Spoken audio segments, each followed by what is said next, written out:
hello everyone. Welcome back to my channel Vijay Biology Tutorials. Today we are going to learn about the story of microorganisms, who has discovered the microorganisms, what are the different types of microorganisms, and how to observe the microorganisms under the microscope. This all we are going to observe in this video. So before going to the topic, please do subscribe to my channel Vijay Biology Tutorials, and if you like it, hit the bell button. Okay, now going to the topic. Story of microorganisms. It is actually class 8 lesson, but it will be useful for you in the future classes also. So now here we are going to learn about microorganisms. First of all, what are microorganisms? Microorganisms are nothing but these are the tiny organisms which we can't see with our naked eye. So a simple definition, that is microorganisms are the tiny organisms which we can't see with our naked eye. Okay, then who has observed these microorganisms?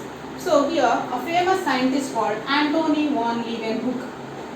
Antony van Leeuwenhoek. Antony van Leeuwenhoek. He is the scientist who have discovered this, who has observed these microorganisms. Okay, so here how did he observe these microorganisms? In the year 1674. In the year 1674, he was sitting near to a pond. While he was sitting near to a pond, he has observed that minute organisms are moving in that pond water. What did he do is, he collected that pond water and he wanted to find out what are the organisms that are present in the pond water. So he collected that pond water and he has observed with a normal lens. When he observed with a normal lens, he was not able to see the organisms clearly. For that, he has designed himself number of lenses. Like around 400 lens he has designed himself to observe those microorganisms. Finally, he has observed that microorganisms in the year 1678. In the year 1678, he has observed these tiny organisms which were floating in the water under the lens, and he called that organisms as animalcules. He called that organisms as animalcules. So later on, these animalcules were called as bacteria. Later on, they were called as bacteria. And the study of the microorganisms is called as microbiology. The study of microorganisms is called as microbiology. Here, I repeat the points again. First of all, what are the microorganisms? The microorganisms are the tiny organisms which we can't see with our naked eye. Who has observed these microorganisms? Firstly means, here, Antony van Leeuwenhoek is the scientist. He observed these organisms in the year 1674, but he did not get a clear picture of these organisms. He got a clear picture of these organisms in the year 1678 by making his own lens. So he observed these organisms clearly by making his own lens, and he called that organisms as animalcules. Later on, these animalcules were called as bacteria, and the study of the microorganisms is called as microbiology. Okay, next, here what are the different organisms, what are the different microorganisms present? Let us see about that.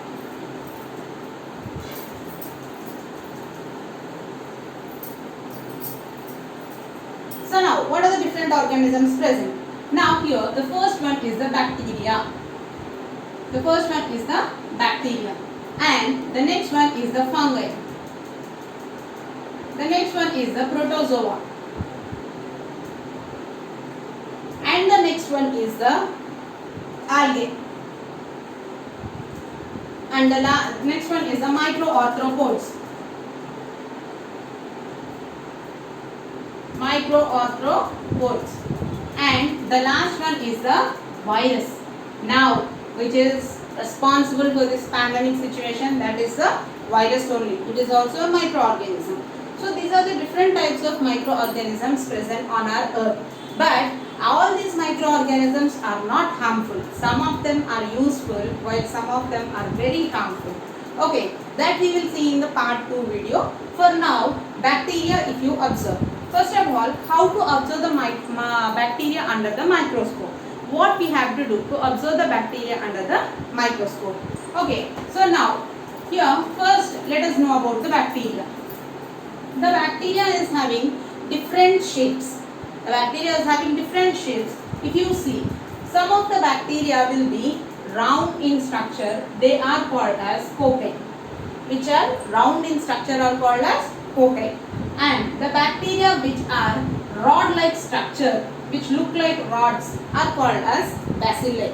The bacteria which are round in shape are called as cocci. The bacteria which are looking like rod-like shape, they are called as bacilli.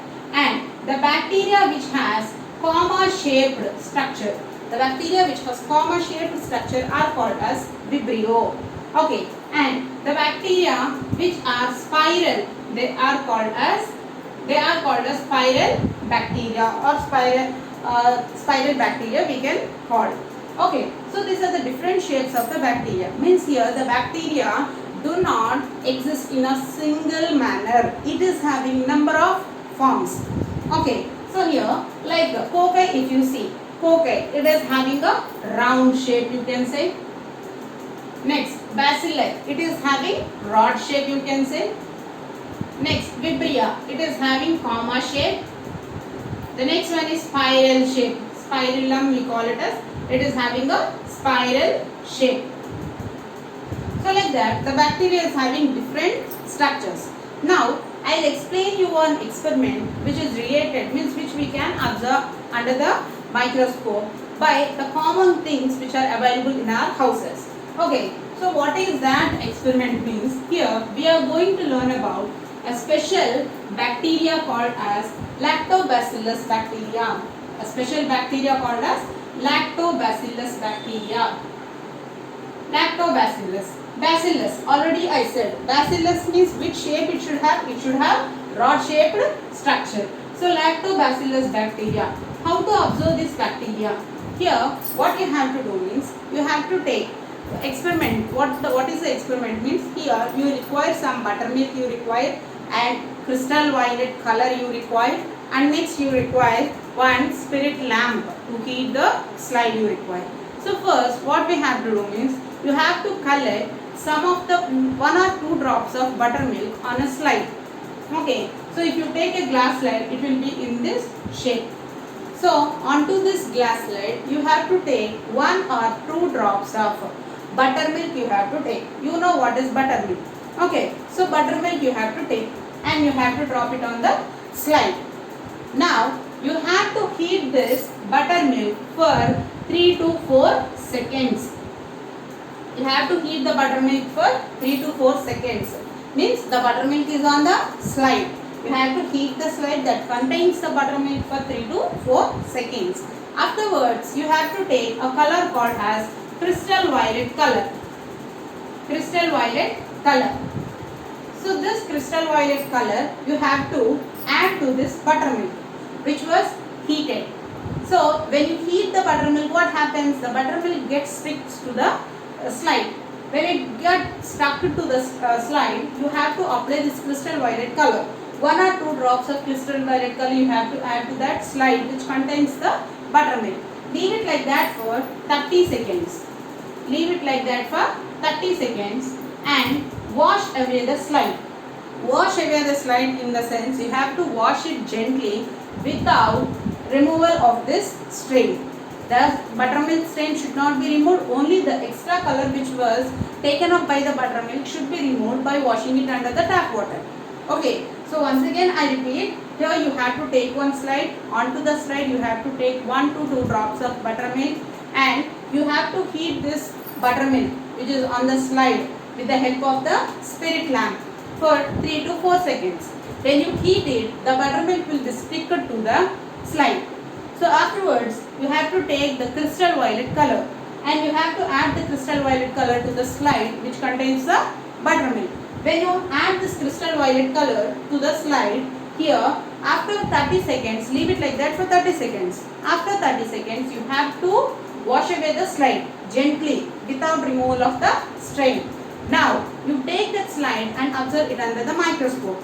You can observe the rod-shaped bacteria will be observed like this, which are a blue color. The rod-shaped bacteria will be observed. So that bacteria is called as lactobacillus bacteria. Means here, what I mean to say, we know that the milk, if we leave it like that for milk, if we add curd to the milk and leave it like that for 6 hours, then we can get the curd. But at what temperature you have to add the curd? Here, the bacteria is having a nature that it cannot survive in a very low temperatures. In very cool temperatures, it cannot survive. It cannot survive even in the high temperatures. So, so generally in your houses, your mother will be making curd. So, how do she make the curd? She will be adding the curd to the warm milk, means which is not very hot, which is not very cool, moderate heat. So, to that milk she will be adding the buttermilk. So here, if you leave it like that for some time, like 6 hours, then you can see the milk will be converted to curd. What is that responsible? What is the organism responsible here means the curd already contains the lactobacillus bacteria. As the curd already contains the lactobacillus bacteria, it will be activating itself. It will be producing, means it will be dividing continuously and producing number of bacteria, which is very useful for us. Okay, so at what temperatures means at moderate temperatures only this bacteria can survive. Generally, if you see, if you take pickles, so even the bacteria can't survive in the high salt concentration also. If you take some curry, if you take, or if you take some sambar like that, it will be spoiled within. If it is cooked early in the morning, maybe if the temperature is cool, it will be good. But if the temperature is very bad, means temperature is very high, the next day you get a very foul smell. But if you take the same pickle we will be using for throughout the year. So what is the reason behind it? It's in the pickle we will be adding high concentration of the salt. So this salt does not allow the bacteria to grow up in the pickle. So here, so high salt concentrations and high temperatures, the bacteria cannot survive. That's why we have to add curd at the warm milk situation, and then only the bacteria can divide itself and convert all the milk into curd after 6 hours. Okay, so like that you can observe the bacteria under the microscope. First simple thing, you have to take one slide. Onto the slide you have to add 1 to 2 drops of buttermilk, and to this you have to heat this slide which contains the buttermilk so that the buttermilk will stick to the slide. Now to this slide you have to add crystal violet color. When you add this crystal violet color, leave it like that for 30 seconds. Then wash out the extra crystal violet color under the tap water. When you wash it away, the extra color will be gone and some of the color will be retained by the bacteria. That bacterial slide, if you observe under the microscope, you can observe this lactobacillus bacteria, which helps in converting the milk to curd at warm temperature. Okay, this is how you can observe the bacteria. Next, coming to the next one. Coming to the next one is how to observe the fungi. How to observe the fungi. So here, fungi are the saprophytic organisms. The fungi are the saprophytic organisms. Fungi are the saprophytic organisms. What is the meaning of saprophytic organisms? The meaning of saprophytic organisms means the organisms that feed on dead and decaying matter are called as saprophytic organisms. Okay, so as the fungi, they come under the plant family only, but as the fungi are not having chlorophyll, they cannot synthesize their own food material. So they have to depend upon someone, and they feed on dead and decaying matter or rotten matter. Okay, so such type of organisms are called as saprophytic organisms. Here, how can we observe the fungi? In our houses also, we can observe the fungi.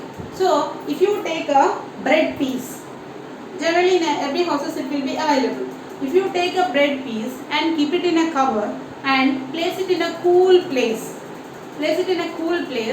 covering for 2 to 3 days if you leave it, even for 1 week if you leave it also, you can see, firstly you can see pink color molds will be developed on the bread. Later on, if you leave it like that, gradually the color changes to black. Later on, if you leave it like that, it gradually changes to green in color. You can collect that fungi, and if you observe under the microscope, you can see an organism called as bread mold. You can see an organism called as bread mold. So it will be in this structure. You can see here spore-like structures will be present here like this. So from here again one more, and these are the spores. This will be can be observed under the microscope. How you can observe these fungi under the microscope means you have to take one bread, keep it in a cover, close it and keep it in a cool place. When you keep it in a cool place, leave it like that for 1 week. After 1 week, if you take the bread, you can see pink color spots will be appeared on the bread. If you still more keep it like that only, you can observe this pink color spots will be converted to black color. Later on, they will be converted to grayish color. If you collect that, the spores, they will be just like a fine powder. So if you collect this little bit of powder with toothpick, if you take, so any not toothpick, earbud. If you take the earbud and just roll it on that dust, which is formed on that bread piece, and if you tap this dust on the slide, and if you observe under the microscope, you can see this type of structures. This type of structures, it is called as bread mound, or scientifically it is called as rhizopus. Rhizopus. So this is the way how you can observe the fungi. Generally the fungi will be causing skin diseases. So there will be no major effect of the fungi. The fungi will be causing skin diseases. That's it. There will be no major effect due to the fungi. So have you understood how to observe the fungi? Once I will repeat, you have to take one bread, keep it in a cover, keep it in a cool place, leave it like that for 1 week. After 1 week, if you observe it, you can see pink color dots on that bread. And if you leave it like that for still more days, the pink color will be changed into black color. Gradually the black color changes to greenish color, grayish color. So collect this dust which is formed on the bread with the help of the earbud. So if you roll the earbud in that dust, you can collect it. So tap this dusted earbud onto a slide and observe under the microscope. When you observe under the microscope, you can observe the structure in this way. This is called as bread mold, and scientifically it is called as rhizopus. Like that you can observe the fungi. Next. So why are the fungi called as saprophytic organisms? Because they feed on the dead and decaying matter. In this fungus even we are having an important one, that is penicillium. That is in the class. Next class I will discuss about this organisms which are useful in our daily life. Okay, so penicillium is one of the fungi which is very important. We are very importantly used in the medicine. Next coming to the next one is algae. So in this, some of the algae you can see with your naked eye. Like what are the organisms of the algae? Means Chara, you can say. The next one is Spirogyra. Chara and Spirogyra are the two organisms you can see in a naked manner. Means with your eyes you can, naked eyes you can see without the help of the microscope. The Chara and Spirogyra, where you can observe this algae. So here we'll be having ponds everywhere, or in your houses also. Continuously, if you are wetting a particular place, you can observe that greenish layer will be formed on that area. Okay, so continuously, like if you say near to the drainages, or if you wash the utensils on the ground, there, if there is any, you can see a green color scrapings will be formed on that floor. So not only in your houses you can collect the algae, or if you go to a nearby pond, you can see greenish water in the pond, which is stagnant. Here I mean to say it should be stagnant. It should not be a flowing water. Okay, in that stagnant, ponds means generally they will be stagnant, means they will not move. So here the ponds will be containing the water. You can collect that greenish water along with the greenish scrapings which are present towards the walls. Okay, which are present. Greenish scrapings if you collect, and if you observe under the microscope, you can observe some of the organisms like Chlamydomonas you can observe. Chlamydomonas you can observe. Verticella you can observe.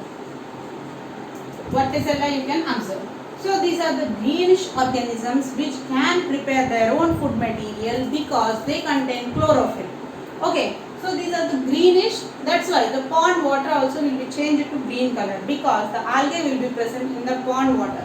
Not only in the pond water, the places where the water will be used continuously in a particular area, then you can see this algae. So this algae examples are Chara and Spirogyra. These are the organisms which you can see with your naked eye. And Chlamydomonas verticella can be observed in the pond water. Okay, like that you can observe the algae.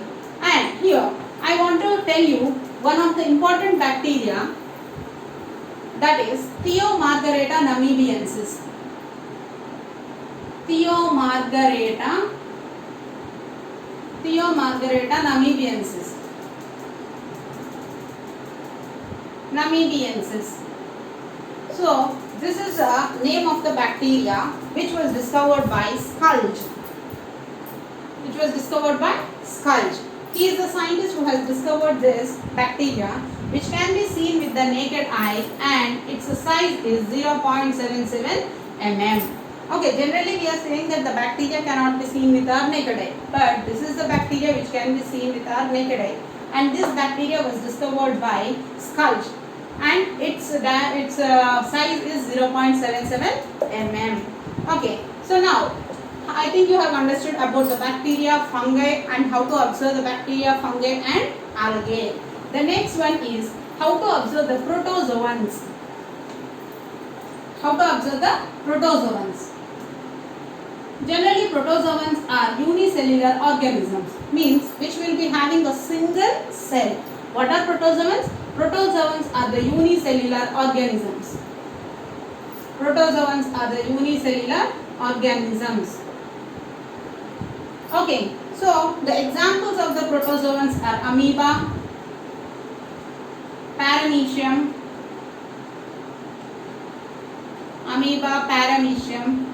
plasmodium. Amoeba, paramecium and plasmodium are the examples of the protozoans. The protozoans are the unicellular organisms. It means they contain a single cell. All the functions of the cell will be carried by a single cell. The examples are amoeba, paramecium and plasmodium. So how can you observe these organisms? The protozoans, for observing the protozoans, you have to collect the hay. Hay means, you can call it as, in Telugu they call it as endugaddi. So you have to collect the hay and you have to soak it in the water. Collect the hay, soak it in the water. For 2-3 days you soak it like that. After soaking it in the water, collect the water that was obtained after 2 to 3 days. From that water, collect 2 to 3 drops of the water and place it on the slide. Now, take the slide and observe under the microscope. You can see these organisms. That is amoeba you can see. Next, slipper-shaped molecule. Slipper-shaped molecule, paramecium you can see. Next, plasmodium you can see. This will be having flagella around its body.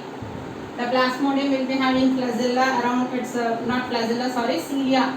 It will be having cilia all over its body. This part is called as cytosome, which is useful for the food material, means storage of the food material. Here you can see the amoeba doesn't have a particular shape. It will be changing its shape, but here you can see the nucleus, and here it will be having the cytoplasm, and here this part you call it as the vacuole, food vacuole through which it will be gathering its food material. So here amoeba, paramecium are the protozoans which can be observed in the water in which the hay was soaked for 2 to 3 days. You have to collect that water and you have to drop it on the slide, and if you have to observe under the microscope. When you observe under the microscope, you can see the structures of the amoeba and paramecium. These are the unicellular organisms. The single cell will be performing all the functions of the cell. And here the amoeba is not having any particular shape, but it is having false feet called as pseudopodia. The amoeba has false feet called as pseudopodia. Okay, pseudo means false, podia means feet. So the amoeba has pseudopodia, which means false feet, with which it will be moving from one place to other place, and it will be collecting the food by changing its shape. By using the pseudopodia, by its moving, the shape of the amoeba will be changed. When it finds any organisms, it will be grabbing the organism by changing its shape and storing it in the vacuole. So the unnecessary material it will be sending out through the body surface only. Here the paramecium, it is having cilia all over the body, and it will be moving from one place to other place with the help of the cilia. And here it is having a groove called as cytosome, through which it can capture the food material. Means the food material will be absorbed into that cytosome. So these are the protozoans. You can observe it in the hay water. Hay. So you have to collect the hay. You have to soak the hay in the water for 2 to 3 days, and you have to leave it like that. After 2 to 3 days, the water you have to collect the water and you have to place it on the slide. When you collect the water and place it on the slide, when you observe under the microscope, you can see these shapes like amoeba and paramecium can be observed in the hay. Okay, so like that you can observe these protozoans in the water. Next, I think you have understood up to here. The next one is microarthropods. Microarthropods. So actually these are not microorganisms, but these are microorganisms, but little bit big sized microorganisms, and they have arthropods, joint legs they have. Joined legs they have. Arthropods means joined legs. So what is the use of these arthropods means they help in decomposition in the soil and improving the fertility of the soil. They help in converting the complex organic matter into simple inorganic matter and fixes the nutrients in the soil. In that way the soil fertility will be improved by these microarthropods. Generally you can see these microarthropods on the eyelashes, you can see. Eyelashes you can see. And these arthropods will be causing a disease called as scabies mites. Scabies mites. Okay, so this is about the microarthropods. Micro means these are the small microorganisms, but they are not as much as small as bacteria, but little bit bigger size they are having. And arthropods means nothing but they are having the joined legs, and these are useful in increasing the fertility of the soil by decomposing the organic matter into simple inorganic matter and making available the nutrients to the soil. And these microarthropods will also be causing a disease called as scabies mites. You can see these organisms on the eyelashes. Okay, next, virus, which is a very important one. What is a virus? The virus is a special microorganism. So here the virus is a very special microorganism. It is having a nature like any disease which is caused by bacteria can be cured, fungi it can be cured. Okay, these bacteria and fungal diseases can be cured, but viral diseases can't be cured. The reason behind it is the medicines are also synthesized in such a way that the bacteria will be having the cell wall. So generally antibiotics, the next class we will learn what is antibiotics. So generally if you use the medicines, they can reduce the virus, but they cannot kill the virus completely. That's why here when there is this much of outbreak of coronavirus is there, but many of the scientists are struggling so much for the invention of the medicine, but the results are not up to the mark. The reason is the virus will not be in a particular shape. It will be changing its shape continuously. And what is the reason? Here the virus is having a special quality that if it is present inside a living organism, then only it will be living. If it is present in a non-living organism, then it doesn't have any effect. I repeat it, if the virus enters into any body, let it be a plant body or it be a animal body. So any body, if it is present inside the living organism, then only it can survive. If it is present on the non-living organism, there will be no effect. Okay, but here the virus will be living only when it is present in a living organism, and the virus will be changing its shape continuously. And some of the viruses are there like plant viruses, means which will infect the plant.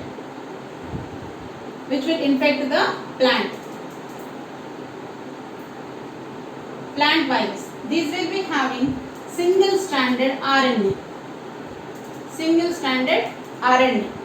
Okay, RNA and DNA are the nucleic acids. And if it is a animal virus, means if it is going to infect an animal, then it will be having the double-stranded DNA. And here once again I will tell, if the virus is infecting the plant, it will be having single-stranded RNA. The viruses that infect the animals or the human beings, they will be having the double-stranded DNA. Inside our body also we are having the double-stranded DNA. As we are having the double stranded DNA, this virus, when it enters into the body, it will be mixing with our own DNA, mixing with the human DNA. So here it replicates, means it will be dividing continuously by increasing its number. Why? Because here double stranded DNA is present in the human body also. Even the virus is having the double stranded DNA only. So we can't separate which one is a virus DNA or which one is a human DNA. Due to that reason, here the virus will be replicating itself more number of times and completely it will be occupying all the cells. Like that, it will be causing the infection and continuously it will be changing its DNA, not DNA actually, it will be changing its shape, means its stage will be changing from one level to other level. So the medicines are not able to work on such viruses. So there are so many diseases which are caused by viruses, like example polio you can say. Next, swine flu, a dreadful disease, chikungunya,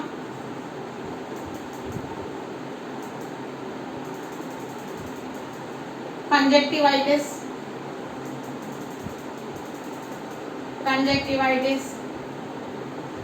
even dengue you can say. So corona. Next you can say smallpox, not smallpox, chickenpox.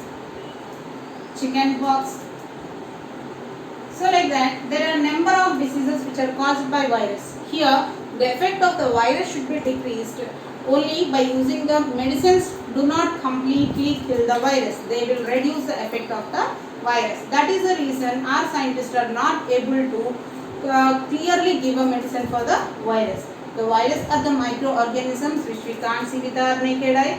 The virus will be living in a particular organism only. It will not be able to survive on the non-living organism. The viruses that infect the plants will be having single-stranded RNA. The viruses that will infect the animals will be having double-stranded RNA. So these double-stranded RNA will be present in the humans also. So we are then our self-immune system is not able to separate the virus DNA and the human DNA. That is the reason why mostly infected people are increasing day by day. Here the diseases caused by the virus are polio, swine flu, chikungunya, conjunctivitis, dengue, corona and chickenpox. So these are the different diseases that are caused due to the virus. If you use the medicines, the effect of the virus will be reduced, but the virus can't be killed. If you go into detail here, the virus is having the virus has glycoprotein surrounding its body. With that glycoprotein only it will be strong enough when it enters into the human body. Okay, so next, this is about the virus. If you see by bacteria also, the human beings get some diseases like tuberculosis will be caused. TB you call it as tuberculosis. Next, septicemia like blood infection.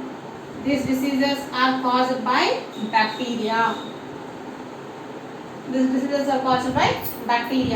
Next, amoebiasis, malaria will be caused by protozoans. By fungi, we get fungi causes skin diseases.